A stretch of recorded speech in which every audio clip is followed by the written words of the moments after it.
कांग्रेस के खिलाफ आंदोलन करके अन्ना का इस्तेमाल करके वो पॉलिटिकल पार्टी बनाया, उसी कांग्रेस के साथ मिल करके केजरी ने सरकार बना लिया। शर्जील इमाम का इसमें कोई लेना देना नहीं। दिल्ली दंगा के इस पूरे मामले में केजरी को लगा कि यदि ये ट्रेलर नहीं रुका तो इसका असर चुनाव में पड़ जाएगा। केजरी ने कहा कि बीजेपी के लोग रात में हमारे वोटरों के उंगली में काली स्याही लगा देंगे, फसाद कराएंगे, दंगा कराएंगे, मारपीट कराया जाएगा। इन्हें लग रहा है कि हार तय है, इसलिए इससे पहले कुछ नाटक कर लिए जाए, और यही वजह है कि सब के सब पूरे दबाव में हैं, पूरे प्रेशर में हैं और उल जुलूल हरकतें कर रहे हैं। नमस्कार, कैसे हैं आप? तुलसी रामायण में जब आपने भी रामायण सीरियल देखी होगी तो जब रावण वध होना होता है तो एक धुन बजता है, यही रात अंतिम, यही रात भारी। रावण अपने राजमहल में बेचैनी में टहल रहा होता है, सब कुछ लुटा चुका होता है। उसका सबसे प्रिय बेटा इंद्रजीत भी मारा गया होता है। उसके भाई कुंभकर्ण का भी वध हो चुका होता है और विभीषण राम के शरण में जा चुके होते हैं। ऐसे में यही रात भारी, यही रात अंतिम एकदम से याद आने लगा है। 2011-12 का वो अन्ना आंदोलन याद है। बड़ी संख्या में पत्रकारों में भी एक ऐसा नशा हो गया कि लगा कि ये आदमी कुछ व्यवस्था परिवर्तन के लिए आया है। हम जैसे लोग भी सच में उससे प्रभावित थे। लगा कि आम आदमी के बीच से, अन्ना की सादगी के बीच से एक ऐसा व्यक्ति जो त्राहिमाम करती भ्रष्टाचार की व्यवस्था के बीच इस देश की जनता के लिए एक उम्मीद बनकर आया है। और फिर वो केजरीवाल 2013 में चुनाव जीत जाता है लेकिन सरकार नहीं बना पाता। फिर वो अपना चरित्र वही दिखा देता है। समझदार व्यक्ति के लिए वही काफी था कि जिस कांग्रेस के खिलाफ आंदोलन करके अन्ना का इस्तेमाल करके वो पॉलिटिकल पार्टी बनाया, उसी कांग्रेस के साथ मिल करके केजरी ने सरकार बना लिया। और कांडी केजरी उसके बाद कुछ दिन सरकार में रहा, फिर शरारत करते हुए उसने इस्तीफा दिया। ये कहा हुआ व्यक्ति कि वो कभी कांग्रेस के साथ हाथ नहीं मिलाएगा, बच्चों की कसम खाई और कांग्रेस के साथ हाथ मिलाया। लेकिन उसके बाद 2015 में विधानसभा के चुनाव हुए, बहुत कुछ नहीं बदला। सिर्फ तुष्टीकरण का वो वोट जो कांग्रेस के पास एक छत्र था वो केजरी के पास चला गया, बस इतना ही बदला। और इस बदलाव ने कांडी केजरी को 70 में 67 सीट दिलवा दिए। न भूतो न भविष्य थी ऐसा हुआ। केंद्र में 2014 में पहली बार नरेंद्र मोदी की सरकार आ चुकी हुई थी। राष्ट्रवाद का परचम लहरा रहा था, केजरी ने तिरंगा थाम लिया हुआ था। केजरी कालनेमी के तमाम उस रूप में था। और फिर 2015 से लेकर 2020 तक केजरी ने एक पूरे टेलीविजन चैनलों को एक तरसलखा के बंधक बना करके नैतिकता की सरकार की बात की। लेकिन 15 से 20 के दरमियान केजरी का पूरा चरित्र खुलकर सामने आने लगा। उसके बावजूद 2020 का चुनाव वो जीत गया। लेकिन 2020 के बाद जो दिल्ली दंगा हुआ उसमें केजरी ने बड़ी शरारत का खेल खेला। सिसोदिया ने कहा कि वो शाहीन बाग के साथ है, लेकिन केजरी ने फिर उसके बयान वापस दिलवाए, अपनी पलटी मारी। जो केजरीवाल बाटला हाउस के साथ था, बाटला हाउस एनकाउंटर में दंगाइयों की, भारत द्रोहियों के साथ था, उस केजरीवाल ने धीरे धीरे अपने आप को बदलना शुरू किया। तब तक दिल्ली दंगा को अंजाम दिया जा चुका था। दिल्ली दंगा के बारे में कहा जाता है कि उसमें आम आदमी पार्टी की बड़ी भूमिका थी। आम आदमी पार्टी का पार्षद ताहिर हुसैन और फिर केजरी के इशारे पर नाचने वाले उमर खालिद और शर्जील इमाम। शर्जील इमाम इंजीनियर है और उमर खालिद जेएनयू का पढ़ा लिखा। ये दोनों पढ़े लिखे हैं, लेकिन सामने एक 8वीं फेल केजरी का पार्षद इन सबको लीड कर रहा था। दिल्ली दंगा में इन तीनों को मास्टरमाइंड बताया गया है। अब इंटरेस्टिंग देखिए, 2020 पर एक फिल्म आ रही है, दिल्ली 2020। दिल्ली 2020 फिल्म का टीजर प्रोमो रिलीज हुआ है और उस प्रोमो के खिलाफ दिल्ली हाईकोर्ट पहुंचा शरजील इमाम। अब इसी खेल को जरा समझिए। दरअसल शरजील इमाम का इसमें कोई लेना देना नहीं। दिल्ली दंगा के इस पूरे मामले में केजरी को लगा कि यदि ये ट्रेलर नहीं रुका तो इसका असर चुनाव में पड़ जाएगा। इसीलिए केजरीवाल की टीम ने शरजील इमाम से संपर्क किया। इस मामले में याचिका ताहिर हुसैन भी डाल सकता था, उमर खालिद भी डाल सकता था, लेकिन ताहिर हुसैन से सीधे आम आदमी पार्टी का वास्ता जाता, भले ही वो AIMIM के साथ चुनाव के टिकट पे चुनाव लड़ रहा है। उमर खालिद की एक दूसरी छवि है, इसीलिए शरजील इमाम के माध्यम से दिल्ली हाईकोर्ट पहुंचे केजरी। 2020 दिल्ली, 2020 दिल्ली की फिल्म अभी सेंसर बोर्ड तक पहुंचा भी नहीं है।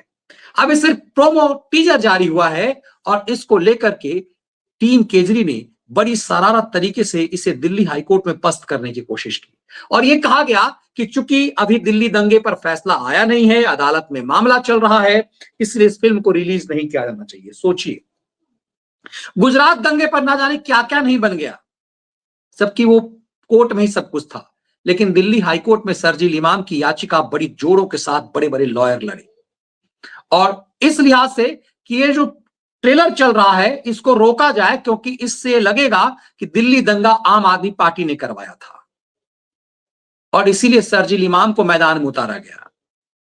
आखिरकार दिल्ली हाईकोर्ट ने शरजील इमाम की याचिका खारिज कर दी और कहा कि ये प्रीमेच्योर है। अभी जब सेंसर बोर्ड नहीं इसे अनुमति नहीं दी है, सेंसर बोर्ड तक के मामला पहुंचा ही नहीं है, तो फिर तो मुंह उठाए क्यों पहुंच गए। इसी शातिराना खेल को समझिए जरा सा, ये इकोसिस्टम किस तरह से प्रभावित है। दरअसल केजरीवाल को पूरी तरह से डर लग गया है कि अब की बार उसके नैतिकता का पूरा आवरण उतर चुका है, इसीलिए कांडी केजरी पहली बार ऐसा है कि वो EVM पर भी बोल रहा है। केजरीवाल के पूरे गैंग के लोग सिसोदिया अपने चुनाव प्रचार में अपने चुनाव क्षेत्र को छोड़ के गया ही नहीं। जंगपुरा से वो चुनाव लड़ रहा है, वो लगातार 3 बार MLA रहा पटपड़गंज से, लेकिन तीसरी बार वो हारते हारते कुछ 100 वोटों से जीता, इसीलिए वो चुनाव वहां छोड़ करके जंगपुरा पहुंच गया। जंगपुरा में मुस्लिम वोट भी है। केजरी ने सिसोदिया को वहां इसलिए भेजा क्योंकि सिसोदिया ने हताशा हार में मान लिया था। सिसोदिया केजरी के बाद नंबर 2 का नेता है, लेकिन वो जंगपुरा से बाहर प्रचार करने कहीं गया ही नहीं। दिल्ली की CM होते हुए मार्लिना कहीं नहीं गई, ये हमने आपको बताया। दरअसल एक शेरनी, एक घायल शेरनी, जो केजरी गैंग की एक घायल शेरनी ही केजरी के लिए तबाही ला रही है।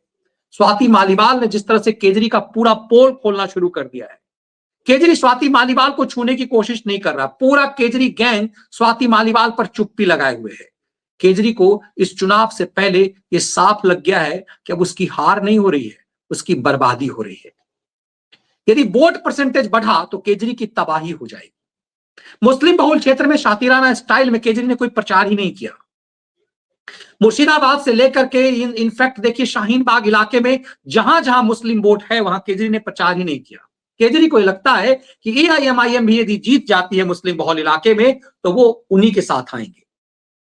कांग्रेस वहां मुस्लिम बहुल क्षेत्र में मुसलमान उन्हें वोट नहीं देंगे और यदि भ्रम बना कि कांग्रेस को वोट मिलेगा तो मुस्लिम मतदाताओं को समझाते हुए केजरी ने बड़ी चालाकी चली थी। लेकिन केजरी को इन सब के बीच हार की हताशा साफ दिख रही है। अब की बार दिल्ली दंगे का कलंक भी केजरी के ऊपर है और सबसे बड़ा कलंक शराब माफियागिरी का, शीश महल बनाने का। इन सब से केजरी का लग रहा है कि उसका चरित्र हनन हो चुका हुआ है और केजरी ना हारेगा ही नहीं, बुरी तरह से हार से उसके ऊपर प्रहार चुनाव के बाद होंगे। दरअसल चुनाव के बाद केजरी कई मामले में घिरते दिख रहे हैं, इसीलिए केजरी चुनाव के ठीक एक दिन पहले, आमतौर पर ऐसा होता नहीं है, चुनाव आयोग के पास केजरी अपने दल बल के साथ पहुंच गए शाम को। और इंटरेस्टिंग ये है कि ऐसे बरबोलों से चुनाव आयोग मिल भी लिया। और कमाल की बात ये देखिए, जो 70 में से 67 सीट जीतता रहा हो, 62 सीट जीतता रहा हो दूसरी बार में, वो EVM पर सवाल उठा रहा है और उसे लग रहा है कि EVM पर यदि डायरेक्ट सिर्फ EVM पर करेगा तो मजाक उड़ जाएगा, इसलिए ऐसे ऐसे घिनौने खेल करने शुरू किए। केजरी ने कहा कि बीजेपी के लोग रात में हमारे वोटरों के उंगली में काली स्याही लगा देंगे, फसाद कराएंगे, दंगा कराएंगे, मारपीट कराया जाएगा। दरअसल केजरी ने ये पूरी प्लानिंग की, लेकिन उसका पूरा खेल खत्म हो गया। अब चुनाव आयोग के सामने जाकर केजरी के रोने को आप समझ सकते हैं कि क्यों मैं कह रहा हूं कि यही रात अंतिम, यही रात से मिल के आ रहे हैं और उन्होंने हमें बताया कि नॉर्मली चुनाव आयोग साइलेंट आयोग से मिल के आ रहे हैं और उन्होंने हमें बताया कि नॉर्मली चुनाव आयोग साइलेंट पीरियड में मिलता नहीं है। उन्होंने एक्सेप्शन करके आज हमसे मिले। हम चुनाव आयोग का शुक्रिया अदा करते हैं। उनको हमने चुनाव आयोग को कई सारे ऐसे मामले बताए जहां जिसकी वजह से जगह जगह हिंसा हो रही है, गुंडागर्दी हो रही है, कैसे दिल्ली पुलिस का इस्तेमाल करके गुंडागर्दी करवाई जा रही है। कई सारे इंसिडेंट्स बताए। चुनाव आयोग ने आश्वासन दिया है कि सख्त कार्रवाई की जाएगी और चुनाव को निष्पक्ष कराने के लिए वो सभी कदम उठाएंगे। हमने ये भी बताया कि बहुत बड़े स्केल के ऊपर वोटर सप्रेशन हो सकता है, जैसे इस गुंडागर्दी की वजह से, पुलिस की गुंडागर्दी की वजह से, बीजेपी की गुंडागर्दी की वजह से कई जगह हो सकता है कि लोग घर से डर के मारे दहशत में वोट डालने ना निकलें। तो चुनाव आयोग ने कहा है कि वो सुनिश्चित करेंगे कि लोग घर से निकल सकें। और तीसरी बात थी कि ये आशंका है कि बड़े स्तर के ऊपर आज रात को पैसे देके या डरा धमका के लोगों के काली इंक उनकी उंगली पे लगा दी जाएगी ताकि वो कल वोट डालने ना जा सकें। इसके ऊपर भी चुनाव आयोग ने समुचित कार्रवाई करने का आश्वासन दिया है। तो हम चुनाव आयोग का शुक्रिया अदा करते हैं कि आज वो इतनी शॉर्ट नोटिस में हमसे मिले। अब देखिए ये आदमी तुरंत भागा और इसके चेहरे को यदि आप देखेंगे, पूरा गैंग के चेहरे पर नजर आप देखिए तो आपको सब समझ आएगा शातिराना प्लान क्या है। कल ये 8-10 लोगों को काली स्याही लगा करके उंगली में ये नौटंकी करेगा कि देखिए हमारा फलाना झुग्गी में ऐसा हुआ, ढिमकाना झुग्गी में ऐसा हुआ, इस तरह से लोगों को जो है काली स्याही लगाई गई। ये खेल कांडी केजरी का कल होगा, ये साफ साफ दिख रहा है। और हमने आपको कई चीजें दिखाई कि कई बार ऐसा लग रहा है कि साफ साफ दिख रहा है कि केजरीवाल के खिलाफ मुहिम जो है बड़ी तेजी में बन रहा है। पब्लिक जो है वो अब उसे खदेड़ रही है। हमने पीछे दिखाया था कैसे सत्येंद्र जैन से लेकर के जो टिकट ब्लैक किया है केजरी गैंग का, वो नई दिल्ली सीट में उसे लोगों ने खदेड़ा। पब्लिक पहली बार ऐसा लग रहा है, केजरीवाल के खिलाफ पब्लिक सड़क पे नहीं होती थी क्योंकि वो मानती थी कि आम आदमी है और ये कुछ करेगा। 2020 के बाद केजरी का पूरा कांड हो गया है। अब इसीलिए मैं कह रहा हूं कि केजरीवाल ने जो नौटंकी की है उसकी हवा निकल गई रही है। पब्लिक अब इनके पीछे हो चुके हुए हैं, इसीलिए इन्हें लग रहा है कि पब्लिक ही चूंकि इसके पीछे हो चुकी हुई है, इसलिए खेल केजरी का खराब हो जाएगा। और यही वजह है कि केजरी नए नए ड्रामे कर रहा है और बड़ी चालाकी से उसने चुनाव आयोग पर कुछ नहीं बोला। शॉर्ट पीरियड में, इस समय में आमतौर पे जब चुनाव प्रचार खत्म हो जाता है, सब कुछ हो जाता है, तो इस तरह से चुनाव आयोग नहीं मिलता।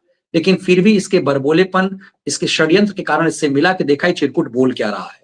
और ये जब जो बोलने के लिए पहुंचे तो सोचिए उल जुलूल बातें, रात में स्याही लगा दी जाएगी जी, रात में पैसे बांटे जाएंगे। मतलब ये साफ दिख रहा है कि हार की हताशा इसे दिखाई दे रही है। हार की हताशा इसलिए दिखाई दे रही है कि पब्लिक सड़क पे है और सड़क पे इस कदर है कि सोचिए सिसोदिया चुनाव प्रचार अपने अलावा वो स्टार प्रचारक की भूमिका नहीं निभा रहा है, अतिशी मार्लेना नहीं निभा रही है, सौरभ भारद्वाज नहीं निभाया, चड्डा जो है वो बहुत जगह नहीं घूम पाया। वो इसलिए क्योंकि पब्लिक अब गुस्से में है। इन सबको लगता है कि अब हर किसी के पास मोबाइल है, वो मीडिया के कुछ वर्क को तो वो कर सकता है, मैनेज कर सकता है, लेकिन सबके पास मोबाइल है। इसीलिए इस तरह की तस्वीरें आ जाती है सामने जब ये अपना चुनाव प्रचार कर रहे हैं। जो हो रखा है उसी के लिए, पब्लिक के लिए, उसको तो बोलेंगे। अरे कभी हमारा हो जाए करो, हमारे हो जाए करो। इस टाइम में ये भ्रष्टाचारी गुंडागर्दी के साथ हूँ मैं, जिंदगी में नहीं होऊंगा। कौन है गुंडागर्दी? हाँ कौन है? आप लोग जो है भ्रष्टाचारी गुंडागर्दी करते हो और क्या करते हो भैया? तो साला लाठी बाजी बड़ा पैसा खर्च करके उसने गंदा सड़ा हुआ छोड़ रखा। कर्मचारी को 8,000 देंगे, 2,000 देंगे। अब देखिए कानून मंत्री था, पैसे दे नहीं रहे, पहचान रहे होंगे साथी। गुंडागर्दी में भ्रष्टाचारी नहीं और क्या है ये? गुंडागर्दी है, लेडीज को उनको तनख्वाह दे रही, कर्मचारी ने निकाल दिया। क्या का गुनगुन गाता है? जो हो रखा है उसी के लिए, पब्लिक के लिए, उसको तो बोलेंगे। अब पब्लिक जिस तरह से मुखर हो रही है इन लोगों को के सामने, इनकी बेचैनी इसी बात को लेकर के है। इन्हें लग रहा है कि हार तय है, इसलिए इससे पहले कुछ नाटक कर लिए जाए। और यही वजह है कि सब के सब पूरे दबाव में हैं, पूरे प्रेशर में हैं और ऊल जुलूल हरकतें कर रहे हैं। ये मामला यहीं तक नहीं है, सिर्फ केजरी तक नहीं है। बदला माहौल जो 99 को 240 से ज्यादा बना बता रहे थे ना, और जो बौखला गए 37 सीट पा करके, ये उन सब की भी बेचैनी है। मिल्कीपुर तो अड्डा रहा है, लेकिन जिस तरह से विधानसभा के उपचुनाव में समाजवादी पार्टी अपने यादव और मुस्लिम बहुल क्षेत्र पिछले दिनों गंवाई है, उससे मिल्कीपुर भी उन्हें हाथ से निकलता हुआ दिख रहा है। इस मिल्कीपुर का से चुनाव लड़ा, विधानसभा में विधायक हुआ करता था अवधेश पासी। अवधेश पासी का बेटा इस बार चुनाव लड़ रहा है। और मिल्कीपुर में जिस तरह से योगी आदित्यनाथ का जलवा चल रहा है, जिस तरह से योगी आदित्यनाथ ने मेहनत वहां किया है, फैजाबाद चुनाव जीत करके अयोध्या का राजा कहने वालों की बोलती बंद हो गई है। अखिलेश यादव ये मान चुके हैं कि हार उनकी तय है, इसीलिए ईवीएम समेत तमाम चीजों पे मुद्दे उठा रहे हैं। अखिलेश यादव की बेबसी हुई कि हिंदू विरोधी चेहरा उन्होंने इतना बड़ा बना लिया तुष्टीकरण के वोट के कारण कि उन्हें अल्टीमेटली यादवों को खुश करने के लिए कुंभ में डुबकी लगानी पड़ी, जिस कुंभ के लिए उन्होंने इतना बड़ा षड्यंत्र किया। लेकिन अंत में मिल्कीपुर फिसलता जा रहा है और इसीलिए अखिलेश अब मिल्कीपुर के नाम पर मातम मना रहे हैं। अखिलेश की दुर्गति कमोबेश योग केजरी की तरह दिखाई दे रही है। उत्तर प्रदेश में भले एकमात्र चुनाव हो रहा मिल्कीपुर का ही, लेकिन ये बहुत महत्वपूर्ण है। और इस मिल्कीपुर में जहां बहुत आसानी से अखिलेश यादव को जीत जाना चाहिए, उनके बयान से लग रहा है, हताशा से लग रहा है कि हार उन्होंने भी पहले ही स्वीकार कर ली है। मिल्कीपुर में था कल, आप मिल्कीपुर में थे। मिल्कीपुर चुनाव में कोई नई बेईमानी करेगी बीजेपी, नहीं बेईमानी करेगी। मिल्कीपुर की जनता मिलकर के जिताना चाहती है। भारतीय जनता पार्टी हर बार कोई नया तरीका बेईमानी का निकालती है। मुझे याद है जब मैंने ये आरोप लगाया था इलेक्शन कमीशन को कि जो लोग मर गए हैं और समाजवादी पार्टी के जिन्होंने वोट 2019 में दिया था उनका डिलीट हो गया था 2022 में, उन्होंने मुझे नोटिस दिया। पार्टी को जब नोटिस मिला तो उसका जवाब में हम लोगों ने 18,000 वोट वो जो डिलीटेड कर दिए थे सरकार ने, वो जिंदा थे, वहीं थे जिन्होंने 19 में वोट डाला था, 22 की सूची में आउट थे। आज तक उन अधिकारी पे कोई कार्रवाई नहीं की। देखिए आप समझिए, हर स्टेज पर बीजेपी मैनेज करती है। पहले अधिकारी जो जिलाधिकारी हैं उनको मैनेज करेगी, उनके ऊपर जो बड़े अधिकारी उनको बैठाया जाएगा, उनको निर्देश दिया जाएगा। फिर आपका शिक्षा विभाग है, शिक्षा विभाग में ऑर्डर एक साथ नहीं निकला है। और मैं तो आपसे कहूँगा सब सच्चे चैनल हैं यहाँ पर, ये सब सच्चाई दिखाते हैं। कम से कम वो निकालिए सच्चाई जो एक साथ सूची आती थी प्रिसाइडिंग ऑफिसर्स की। इस बार उन्होंने कहा कि पूरी जानकारी ना हो जाए, क्योंकि मैं ग्राफ बना करके जारी कर देता था, तो एक एक को ऑर्डर दिया है। तो प्रिसाइडिंग ऑफिसर्स किनको बनाया गया है, शिक्षा विभाग के जो अधिकारी हैं वो क्या निर्देश दे रहे हैं टीचर्स को। और सुनने में आया कि बीएलओ को निर्देश है कि किसी समाजवादी पार्टी का जहां वोट है वहां पर्ची ना पहुंचाई जाए। ये शिकायत हम लोगों ने डीएम और अधिकारियों से भी किया, ऑब्जर्वर से भी किया। और अब तो ये जानकारी आ रही है कि जो मरे हुए लोग हैं, जो जिंदा ही नहीं है, उनकी बीएलओ ने पहले पर्ची बीजेपी के घर पहुंचा दी है। अब अखिलेश यादव के एक बयान से आपको बहुत कुछ लग रहा होगा कि जो लोग मर चुके हुए हैं उनके जो है रशीद जो है बीजेपी के नेताओं तक पहुंचा दिए गए हैं। दूसरी एक तरफ ये बात कर रहे हैं, दूसरी तरफ कह रहे हैं कि जो जिंदा है उनको मार दिया गया है और उसके बाद मिल्कीपुर में बीजेपी नया खेल करेगी। ये बातें अखिलेश नहीं बोला करते थे, कम से कम ऐसे ऐसे क्षेत्र में। ये बता रहा है कि जमीन खिसक गई है और मातम है। मिल्कीपुर भले ही एकमात्र विधानसभा है, ये बड़ा संकेत देने वाला है। आगे आगे देखिए होता है क्या। तो आप यदि दिल्ली में ही चुनाव में हैं, आप यदि विश्लेषण देख रहे हैं, मिल्कीपुर में हूं, जहां भी हूं, यदि आपके यहाँ चुनाव है तो वोट जरूर डालिए। जय हिंद, वंदे मातरम।